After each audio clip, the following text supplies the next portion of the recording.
On est ici au jardin du Petit Pays. C'est un jardin dans lequel on cultive des plantes tinctoriales, donc des plantes pour la teinture végétale. Puis aussi, on a une belle lavanderaie qui est située à Saint-Germain-de-Kamouraska, dans le Bas-Saint-Laurent. D'habitude, là, je cultive à peu près une dizaine de variétés de fleurs différentes pour qu'ils vont donner des couleurs différentes.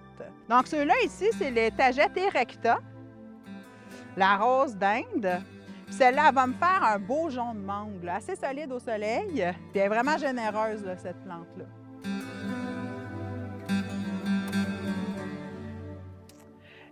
Dans le jardin, je ne fais pas juste cultiver, j'enseigne aussi la teinture végétale. Fait que durant l'été, on a une belle programmation d'ateliers. Comme ça, je peux partager ma passion avec les gens. Chaque année, j'accepte des stagiaires au jardin, puis j'accepte parce qu'ils me donnent aussi beaucoup. Là, on fait un échange de temps. Les autres, ils travaillent pour moi, puis en même temps, je vais leur montrer tout le plus que je peux sur ce que j'ai appris là, dans mon travail personnel. Ici, dans la boutique, on a un peu une diversité de produits qu'on transforme au jardin à partir des plantes qu'on cultive. On a des produits, des créations faites à partir de teinture végétale, des serviettes de table. Après ça, on a aussi des kits do-it-yourself.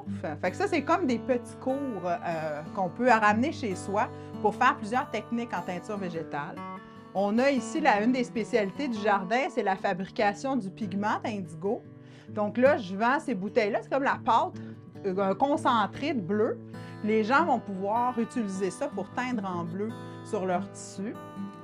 On voit ici un exemple du bleu d'un foulard là, que j'ai fait, c'est un dégradé. On a des sacs que j'ai faits avec une technique, entre autres, qu'on appelle des impressions florales ou impressions botaniques.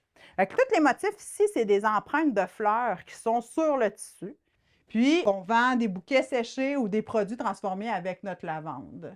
Moi, ma spécialité, c'est que mon jardin, je suis productrice de plantes tinctoriales pour d'autres créateurs. Dans le fond, les artistes viennent ici pour acheter des plantes pour faire leur propre pigment naturel ou teinture végétale.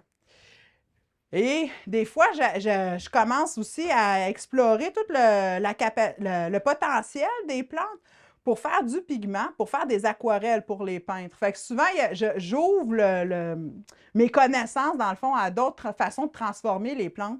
Donc ici, je me suis associée avec une dame dans le Témiscouata, Pigmentaire, une compagnie qui s'appelle Pigmentaire.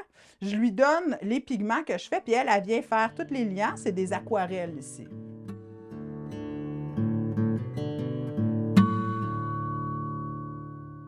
Les étapes de transformation pour la teinture végétale, c'est premièrement, je récolte les fleurs. Puis après ça, je m'en vais les sécher dans un endroit à l'ombre où il y a beaucoup de ventilation, puis c'est assez chaud. Donc comme ça, tranquillement, les fleurs vont sécher, puis jusqu'à temps qu'ils soient complètement secs. Puis après ça, là, je vais pouvoir les emballer ou les transformer, là, soit faire du pigment ou les emballer pour les clients ou teindre avec. Là, souvent, les recettes en teinture végétale sont faites à partir de fleurs sèches. Là. Fait que c'est pour ça qu'on achète des fleurs sèches, ça se conserve mieux. En teinture végétale, on ne peut pas teindre tous les tissus.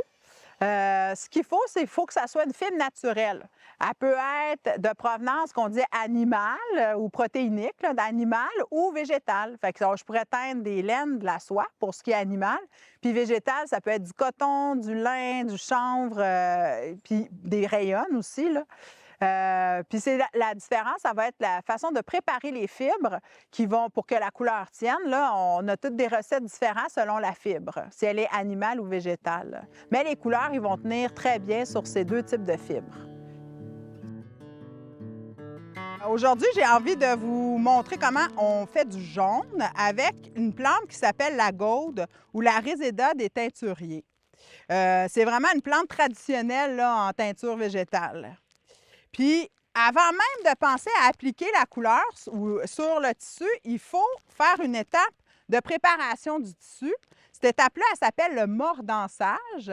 C'est comme mettre le fixatif sur le tissu avant la couleur. Puis le fixatif qu'on utilise en teinture végétale, c'est une pierre, un minerai qui s'appelle l'alun. C'est comme transparent comme un cristaux, dans le fond. Puis on vient utiliser l'alun, le sel minéral, pour fixer la couleur sur le tissu.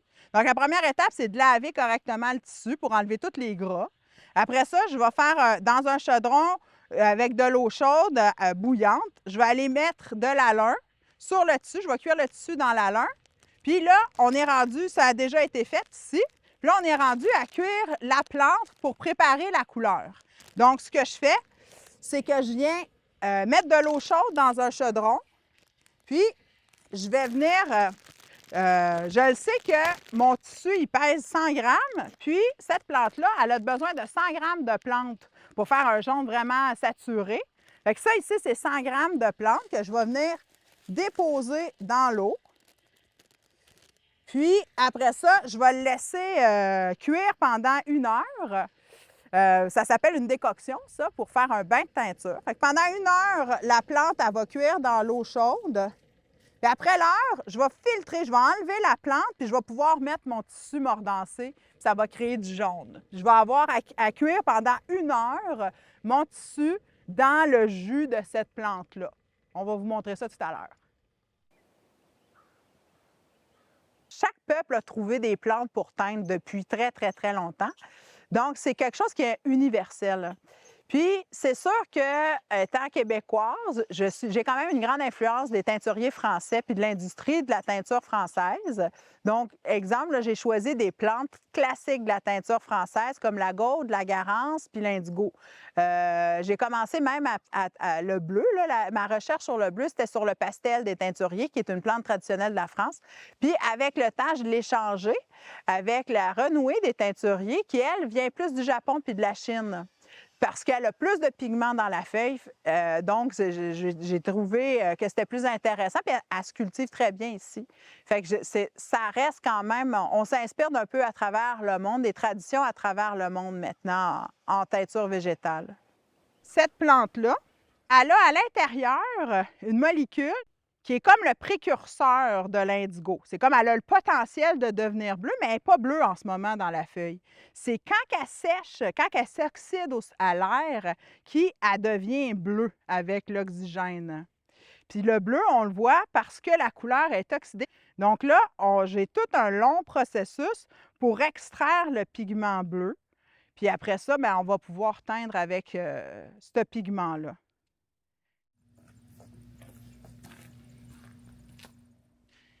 Fait que là, c'est ici que je fais l'extraction du pigment bleu, là, du pigment d'indigo. Fait que ce qui arrive, c'est que la journée qu'on récolte, on va prendre des feuilles, récolter toutes les tiges, les feuilles de l'indigo au jardin dans des gros bacs. Puis on les amène ici.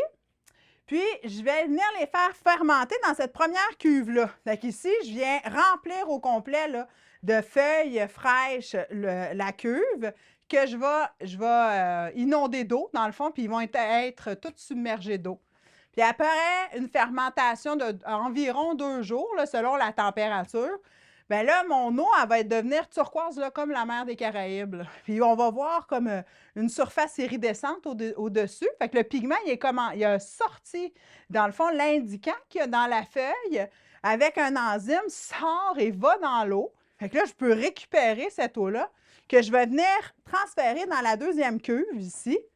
Puis, je vais aérer avec des pompes là, pendant un certain temps toute l'eau pour mettre de l'oxygène dans l'eau.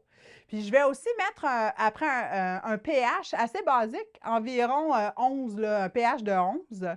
C'est quand même assez basique. Puis ça va venir, dans le fond, créer le pigment.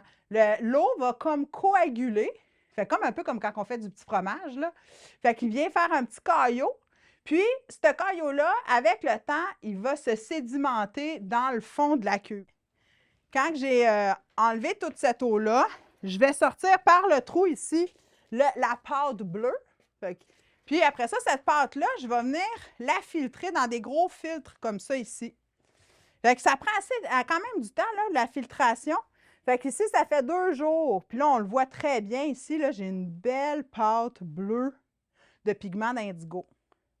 Je pourrais venir faire sécher cette pâte-là. C'est ça que j'utilise pour venir faire de la peinture, de l'aquarelle, exemple. Mais pour la teinture, moi, je préfère l'utiliser, dans le fond, pendant qu'elle est en pâte, elle est humide. C'est plus facile de venir teindre à partir d'une pâte humide comme ça. Puis c'est comme ça que je fais le foulard bleu que je vous ai montré tout à l'heure dans la boutique. C'est à partir de ça ici. Tout au long de mon passé de designer textile, je vivais avec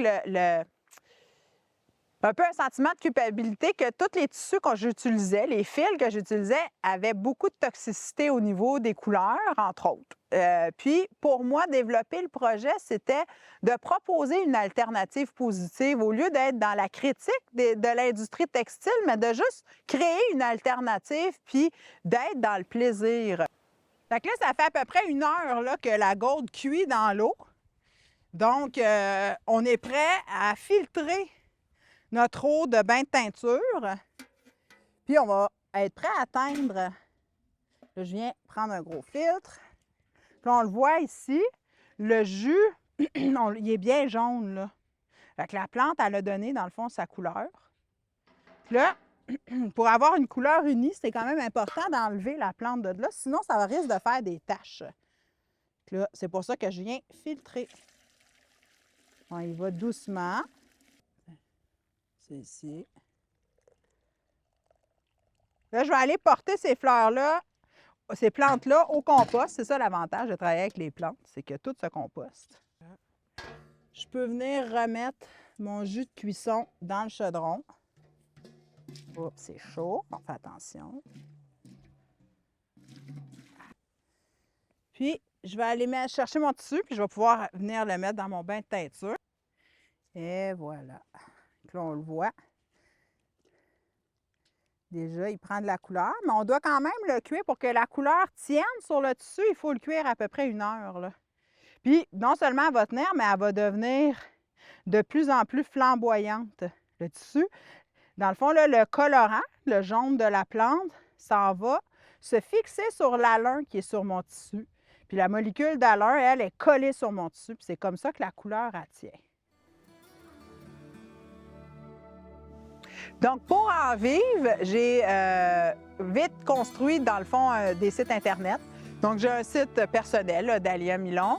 Puis après ça, j'ai aussi une boutique Etsy. Pour la suite, bien, je me souhaite de continuer à partager ma passion ici au jardin, mais aussi d'aider les autres designers à utiliser les teintures végétales, de structurer cette alternative-là dans la mode, d'être acteur de changement, continuer, puis de juste permettre aux gens de venir profiter, se relaxer dans la beauté. Je pense que ça, c'est une des choses les plus importantes de mon métier en ce moment.